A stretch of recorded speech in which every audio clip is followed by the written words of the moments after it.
If you want to replace a bike tire, select a tire of the same size. Size data is shown on the tire sidewall.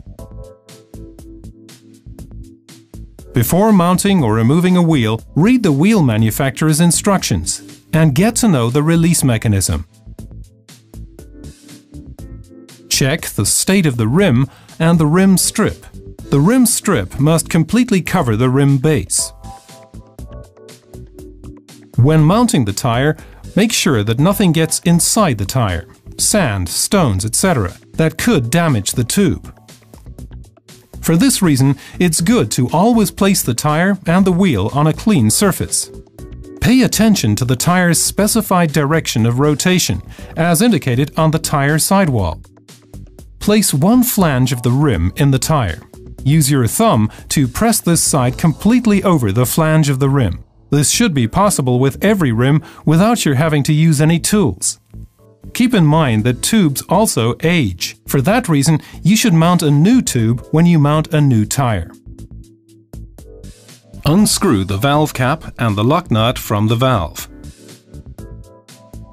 Unscrew the valve nut and press it down to the tube. Slightly inflate the tube so that it takes on a round shape. Place the valve in the valve hole of the rim, but do not yet fix the valve in place with the retaining nut. Insert the tube completely into the tire. Watch that the tube does not crease at any point. Starting at a point opposite the valve, press the loose tire side over the flange of the rim. Make sure that the tube is not pinched between the tire and the rim at any point. Continue pressing the tire over the edge of the rim, moving along at the same pace to both sides of the starting point. If the mounting by hand doesn't work, you will have to use Continental tire levers to get the sides of the tire over the flange of the rim. Check the valve. If it is not standing straight up, you have to pull a tire bead out of the rim again and rearrange the tube. To enable the tire and the tube to settle on the rim free of stress, inflate the tire to half the maximum inflation and flex it back and forth over the full circumference of the wheel. Then press the whole valve back into the rim with an energetic thrust and pull it back out again. Fix it into place with the retaining nut. Inflate the tube with a floor pump to the maximum tire inflation pressure, which is shown on the tire sidewall. Check the seating of the tire by examining the characteristic line above the rim flange. The characteristic line should be evenly spaced from the rim on both sides of the tire over its entire circumference.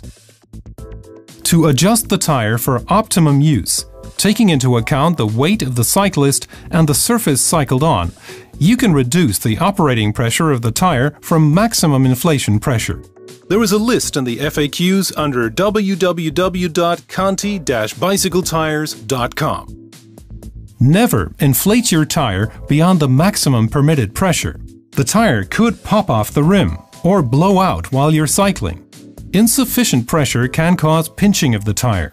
For this reason, you should watch that the indicated inflation pressure range is not exceeded or undercut when using the tire. Continental recommends that you always check the tire pressure in your bike before setting off on your ride. Complete the mounting of the tire by screwing on the valve dust cap. After mounting the tire and before continuing on your way, check to make sure there is no grease or other lubricant on the brake discs. Check whether the brake pads come into contact with the brake surfaces. Check to make sure the wheels are securely fastened.